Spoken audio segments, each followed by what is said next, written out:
Bonjour à tous, merci d'être avec nous dans cette émission Zigzag, émission culturelle bien sûr. On va parler de gros sous, non, je plaisante.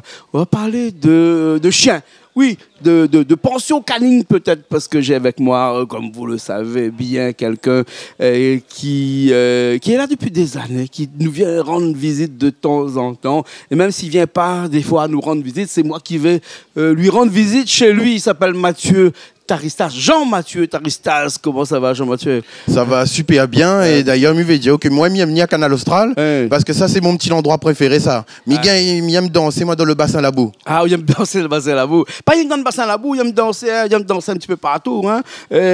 Ou j'aime tout ce qui est sonnante et trébuchante aussi, ou non? Tout ce qui est quoi? Sonnante et trébuchante. On a Picsou Richard, oui merci Richard. Il a Picsou en t-shirt comme ça veut dire qu'il aime bien tout ce qui est sonnante et trébuchante quelque part, non? Donc il aime bien l'argent que. Oui, en fin de compte c'est mon personnage préféré parce que vous connaissez comment était Tim Arma, il avait Donald, mais maintenant trouve Donald inutile parce qu'il fait coin qui cause, comprend pas rien. Oh Picsou il arrive, il dit je vais chercher de l'argent et le gars il est prêt à risquer son vie pour de l'argent partout. Et c'est un aventurier. Non, c'est mon personnage préféré. Comme dans le film avec Louis de Funès, hein. Il est l'heure de se réveiller. C'est pas l'avare, ça? Hein? Oui, c'est une reproduction de l'avare, mais bon, c'est Louis de Funès qui faisait ça. Mais on va parler d'argent tout à l'heure, parce qu'il vaut mieux pas au début de cette émission on parle d'argent, sinon on va fâcher un petit peu le nombre de personnes. On va parler ça tout à l'heure, hein, quand ils seront bien assis et qu'ils n'auront plus envie d'aller pisser. Hein? Donc là, on va parler de chiens. Oui. Hein, on va parler de tes chiens. C'est ça. Hein, on va parler des chiens des autres aussi. C'est ça. Parce que chez toi, tu as cette faculté d'avoir tes chiens et les chiens des autres. Exactement. Aussi. Hein? Et un petit coup. Alors, en fin de compte, à la base, moi, j'étais éleveur canin. Moi, j'étais éleveur de chocho, de samoyède, de dog du Tibet. Par la suite, moi, on a fait une pension canine. En fin de compte, il prend les chiens des particuliers, mais il prend aussi les chiens des associations de la protection animale. Aujourd'hui, on va dire que 30% de mes effectifs, c'est des chiens de la protection animale. Et en fin de compte, ils suivent les directives de monsieur le préfet, qu'il a été lancé depuis 2022, c'est-à-dire de garantir la sécurité de ces chiens-là pour éviter l'euthanasie. Et par la suite, on l'a développé. On a fait une pension féline, c'est-à-dire qu'aujourd'hui, il garde les chats aussi. Et aujourd'hui, il fait aussi ambulance canine, ambulance animalière et taxi animalier canin. C'est une première, ça, c'est la Réunion. Moi qui connais des fois marqué le nombre de choses et que on a l'occasion des fois de fréquenter un bon nombre de personnes. C'est la première fois, mais entend une ambulance pour le chien, une ambulance pour le chat. Donc, ce qui veut dire que demain, mon chien est malade chez moi, à la bas pas besoin de trapper les mettre dans mon auto, mais il n'y a pas là-haut, puis ils viennent avec cette ambulance de chien. C'est exactement ça. Ah, d'accord. Et d'ailleurs, m'a pris des photos de l'ambulance, m'a pris des photos de taxi que moi l'a lancé là. On pourra montrer à aux téléspectateurs en direct et Madame Saint-Richard. Exactement. Alors, et moi, l'ambulance connaît. M'a fait la décoloration de l'ambulance toute. Il manque à moi juste le gyro. Ah ouais. Non, mais est-ce que c'est autorisé par la loi? Oui, il est autorisé. Ah ouais, parce que est-ce qu'on peut pas se devoir les autres voitures à cause de chiens les malades derrière? Alors, mais ça a bien répondu par rapport à la législation. Ouais. Que dit la loi? La loi dit que les véhicules prioritaires, c'est la douane, la police, la gendarmerie, les pompiers. Mais par contre, ce qui est ambulance normale pour les êtres humains, ils n'ont pas réellement la priorité. Ils laissent ça passer si tu veux. Oui. Et pour l'ambulance canine, les pareils. Et peut-être que de monde va laisser plus ambulance canine passer parce que de monde préfère le chien que mais quelle différence va avoir? Le gyrophare, les pas bleus, les rouges ou quoi? Non, ce sera un gyrophare bleu. Pareil que les autres. Mais il n'utilisera pas tout le temps, on va dire, c'est plutôt pour la décoration. Ouais, quand on est un peu pressé, on besoin d'aller au cas plus bonheur. Voilà, non, mais présente, présente. Mais m'a bien compris, tout le monde l'a compris. Bien sûr, tout le monde l'a compris. Enfin, j'espère que tout le monde l'a compris. Oui, inquiète pas, tout le monde l'a compris. Alors, vraiment, c'est une idée arrivée au comment, ça? Parce qu'en fin de compte, tu connais, il travaille dans le milieu animalier. Et comme on m'a dit, on a beaucoup de chiens de la protection animale. Et souvent, on envoie en métropole. Enfin, pas moins, l'association. Et en fin de compte, on met chez vétérinaire pour faire ça de CPS. C'est quoi CPS? CBS, c'est le certificat de bonne santé. Et puis, on emmène en visite vétérinaire pour faire un peu tous les traitements que vous avez besoin. Et en fin de compte, moi, tu fait déjà le service taxi, ambulance, mais maintenant, les officialisé. Avant, tu fais dans l'auto personnel? C'est ça. Ouais, une Tesla, quoi. Rouge, jaune, vert, bleu. Oui, plutôt Tesla jaune. Ouais. Aujourd'hui, vous faites aller vraiment dans une ambulance équipée pour. C'est ça, c'est exactement ça. Ouais, une cage à l'intérieur pour pas que l'animal s'en va, et puis après tout ce qu'il faut pour qu'il puisse être pris en charge dès lors qu'il rentre dans le véhicule. C'est ça, c'est exactement ça. C'est ça, hein, c'est ça. Mais au-delà de tout ça, on fait aussi quelque chose qui est très important. Et comme là, nous l'avons eu là, cette fin d'année, même en début de cette année-là, des gens qui partent en vacances. Donc, quand ils partent en vacances, ils sont obligés de laisser leur chien chez quelqu'un parce que malheureusement, pas tous ne peuvent ramener leur chien avec eux en voyage. Et là, c'est là que tu interviens et c'est là que tu leur dis, ben, vous inquiétez pas, le chien, il sera en bonne compagnie, en bonne santé et il sera bien sous toutes ses formes avec moi qu'avec vous là-bas dans un voyage qui peut-être va le stresser un petit peu. C'est pour ça que les gens laissent les chiens avec toi pendant leur voyage. C'est exactement ça, d'autant plus qu'on a des TPI où pour emmener son chien, il est très problématique. Par exemple, l'île Maurice. Explique-nous, la TPI, c'est quoi étymologiquement parlant, TPI? Ah non, parce que a des pays où pour emmener... TPI, alors pas TPI. Excusez-moi, faute de prononciation. Parce que TPI. Ouais. Il y a des pays où, en fait, c'est ça. Il y a des pays où, au fait, c'est problématique d'emmener le chien, comme l'île Maurice. Par exemple, si on mène notre chien à l'île Maurice, ben, on en a une quarantaine. Ah ouais. Et si ça va là-bas pour une semaine, ben... Bah ouais, elle est un peu compliquée. Voilà, c'est ça. Effectivement. Donc, du coup, des fois, on a des clients qui viennent de Mayotte, qui passent des vacances à La Réunion, et qui vont à l'île Maurice. Du coup, leur chien est avec eux à l'île de La Réunion, mais après, quand ils vont à l'île Maurice, ils sont chez moi. D'accord. Jean-Mathieu Taristas, entre nous, hein, oublie les gens qui nous regardent. Est-ce que c'est une activité rentable? Oui, c'est une activité rentable. On va dire. Oui, d'un point de vue économique, c'est une activité rentable, mais qui demande beaucoup de travail. Là-dessus, m'y insiste beaucoup. Ma point de jour de février, moi. Ouais. C'est-à-dire, comme il part en vacances... Parce que le chien, il mange samedi, mange dimanche, tout. Hein? Voilà, c'est exactement ça. Et il commence à... Là où on est obligé de rentrer de casa dans un petit stress, pour ça, on fait vite parce que le besoin de rentrer, parce que le chien donne manger. C'est ça. Et maintenant, un client, il vient faire le dépôt de son chien sur auto. Et comme il doit partir prendre l'avion demain, il préfère pas que le chien y arrive la nuit parce qu'après, c'est problématique. Ah ouais. Parce qu'un chien, quand il arrive le jour, qu'il arrive le soir, c'est deux conditions complètement différentes. C'est ça. C'est-à-dire qu'il va être plus excité, il va vouloir plus aboyer et tout ça. Et après, ça fait du bruit et c'est pas bon. D'accord. Et il vaut mieux que il fait connaissance la journée, au moins comme elle est plus cool. Bien sûr, bien sûr. Et on lève aussi des chiens? Oui, mais il élève aussi des chiens. Ouais. Chocho, Samoyed et Dogue du Tibet. Et Dogue du Tibet qui est le chien le plus grand, le plus puissant de ce monde et qui a la puissance de mâchoire la plus puissante du monde aussi. Et qui s'est vendu le plus cher au monde. Combien ça se vend un Dogue du Tibet? En fait, à la Réunion, hein, le prix c'est 3 000 €. 3 000 €? Ouais. Petit ou grand? Quand les petits. Et en fin de compte, il a eu un record de vente en Chine qui était de 14 millions de yuan, c'est-à-dire 1,4 million d'euros. Qu'est-ce qu'il avait de particulier, ce chien-là? En fait, c'était une race très, très sélectionnée. Et c'était un riche promoteur immobilier chinois. Parce qu'en France, là, pour montrer aux gens que les riches, il faut acheter ce chien-là. Ah bon, mais quoi, les bons chinois, là-bas, acheter des Cap-Koi, moi, les plus chers du monde, là. C'est des poissons, ça, c'est ça? Ouais, c'est des Cap-Koi. Non, en fait, le problème, le Cap-Koi, il est à la maison, on ne gagne pas promène à l'île. Alors que quand on a le Dogue du Tibet, là, quand on marche dans le chemin ensemble, là, quand le bon temps, là, il connaît tout de suite qui sont les. Donc, les petits tantines la roue, comme là, c'est tantine 4 pattes. Tantine 4 pattes. T'es ce qu'ils ont été, il est trop bien. Bah oui, quand elle avait la roue, la roue, mais après, quand il marchait à Goutte, ça tantine 4 pattes. C'est ça. Bon, bref, excusez-nous pour. Oui.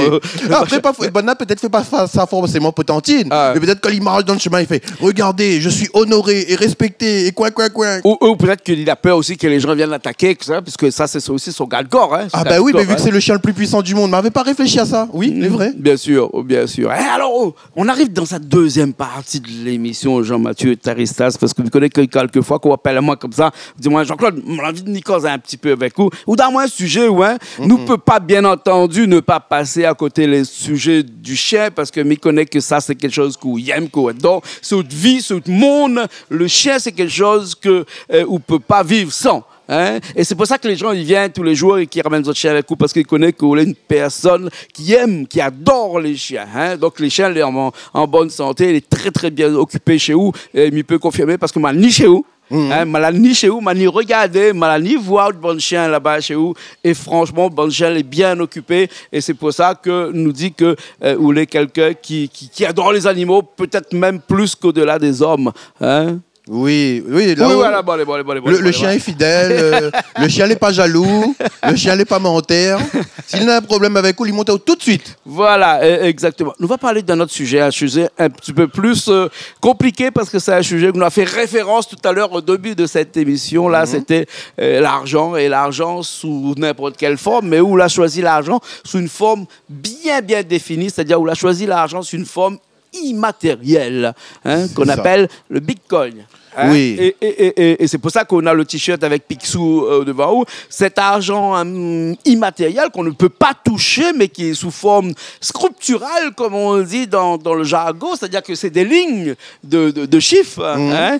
Ça, on était un des premiers ici à La Réunion à associer au Bitcoin. Oui, c'est ça, un des premiers réunionnais, parce qu'au moment où moi là vraiment rentre dans la crypto-monnaie, ah non, comme elle a commencé, moi j'étais à La Réunion, après moi là bien perfectionné, moi comme j'étais en Guyane française, et oui, ouais, moi j'étais un des premiers à La Réunion, l'un des premiers réunionnais. Si nous on parle aujourd'hui de cette crypto-monnaie là, hein, c'est parce que l'actualité en parle actuellement, et notamment en Amérique, hein, avec l'élection du nouveau président, hein, qui s'est fait pour ami, hein, et allié en même temps, on va dire, un grand monsieur, l'homme le plus riche de la planète, hein, Elon Musk. C'est ça. Qui a décidé, lui aussi, de consacrer beaucoup d'argent dans le Bitcoin. Et du coup, le Bitcoin, il a pris de la valeur tout de suite. C'est un petit peu comme la bourse. Hein. Dès que quelqu'un en parle de quelqu'un comme l'homme le plus riche de cette terre, dit que moi, je veux acheter des Bitcoins, tout le monde achète. Hein. Et donc, du coup, le Bitcoin a pris de la valeur. Et toi, tu avais des Bitcoins. Et aujourd'hui, tu as aussi une valeur qui est estimable, bien entendu. Oui. Hein. Hein. Et tu fais quoi avec ça? Tu les replaces, tu les mets aux enchères, ou bien tu spécules là-dessus? Tu fais quoi avec ça? En fait, je fais travailler l'argent, tout comme au début. Comme à la rente à La Réunion, m'a pu investir dans la pension canine. Et après, m'y investi dans d'autres business. Et voilà, en fait, m'y fait travailler l'argent, m'y vendre. Après, m'y retraite d'aller dans d'autres crypto-monnaies. est tout le temps en mouvement, quoi. Et moi, là, affectionne à moi. Parce qu'en fin de compte, on voit dans les crypto-monnaies, là, on a le Bitcoin, on en a les altcoins et on en a les mêmes coins. Et en ce moment, on est en train de spécialiser à fond la caisse dans les mêmes coins, parce qu'avec les mêmes coins, tu peux faire du x10, x100, x1000, comme tu pouvais faire avec le Bitcoin. Mais aujourd'hui, pour faire un x1000 avec le Bitcoin dans un an, c'est un peu compliqué, parce qu'il a déjà trop pris de valeur. Et en fait, tu gagnes plus d'argent quand tu investis dans une crypto-monnaie. Comme mes formateurs africains disent, quand c'est à terre. Il faut prendre quand il est à terre, quand il est au plus bas. Quand il est à 0,000, il ne vaut pas rien. Mais c'est de la spéculation là aussi. Après, tu peux risquer tout et perdre tout aussi. Moi, pour le moment, avec le même coin, on va dire, sur tous mes investissements, hein, j'ai gagné 9 fois sur 10.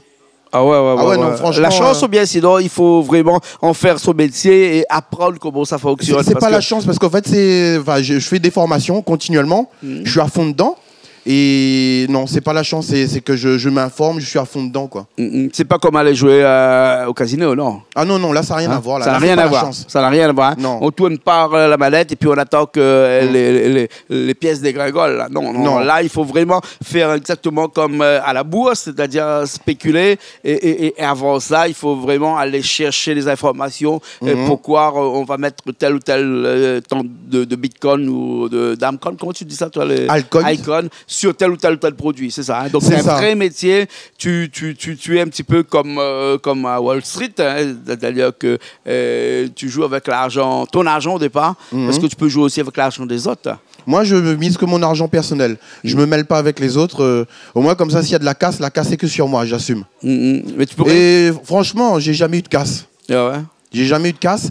Et le truc là, vous voyez un exemple tout bête que vous l'avez dit avant. Hein, moi, t'es connu que la crypto-monnaie, t'es ça pété à fond la caisse là pour le mois de décembre. Tout simplement parce que moi, t'es connu que Trump, t'es ça gagné. Et comme la majorité des Américains, c'est des pro-crypto, c'est-à-dire qu'ils aiment la crypto-monnaie, moi, t'es sûr que ça a été élu. Et Trump et Elon Musk voulant faire une démonstration de force et de puissance, mais moi, t'es sûr que ça va cartonner à fond la caisse. Pour moi, elle était une évidence. D'accord.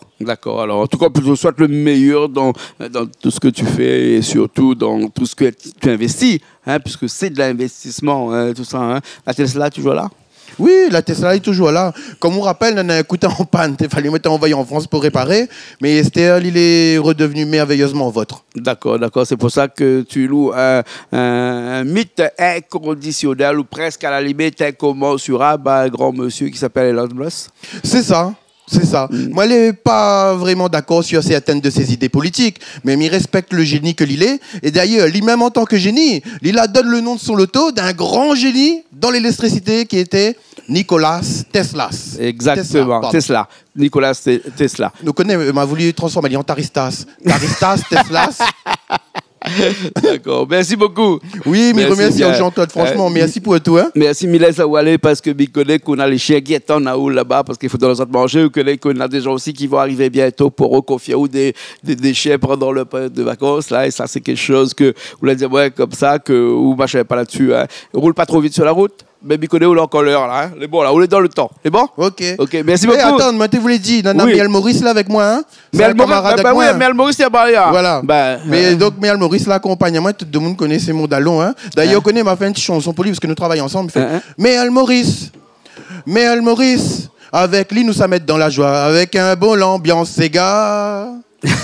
D'accord, alors. Merci beaucoup. Allez, ciao, merci. Jean-Mathieu Taristas qui était avec nous aujourd'hui. Merci à Richard qui était à la technique. Nous, comme d'habitude, la semaine prochaine encore sur de nouvelles émissions Zigzag ou Paroles d'artistes ou des émissions de cuisine. Tout ça sur Canal Austral en cette fin d'année, en ce début d'année aussi 2025. Merci beaucoup. À la semaine prochaine.